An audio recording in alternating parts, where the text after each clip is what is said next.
Hi there, I'm Dr. Teresa Caraway, and welcome to our Facebook Live Ask Me Anything event. We're broadcasting here today from Oklahoma City, Oklahoma, our stomping grounds, and it's nice to be in our home town, in our home state. But we are from Hearing First, and Hearing First is about powering potential for all children who are born deaf or hard of hearing. And we want parents to know the status of their baby's hearing first, because all child development hinges on it. I'm here with Dr. Stan Baker, great friend and colleague through the years, who's a neuro-otologist and cochlear implant surgeon, and we're going to be talking cochlear implants in babies and things that and questions. And so come and join us and submit your questions. We'd love to hear from you.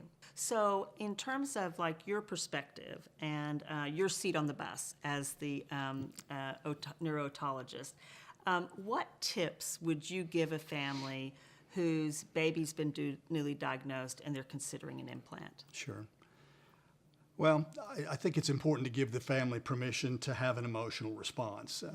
The majority of the time, a family with the new shock that this child has a hearing loss has no exposure to hearing loss. They don't have a family member. They probably don't have an acquaintance that has hearing loss. And so we give them permission to not be expert about it, but try to help them understand the importance of quickly becoming educated. Yeah. And that means finding professionals whose core mission it is to do this work, because time is crucial.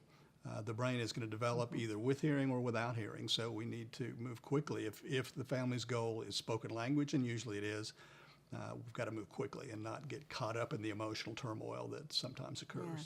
So, I think another thing that comes into mind is we hear this all the time is, well, let's wait for newer technology. Let's wait for hair cell regeneration.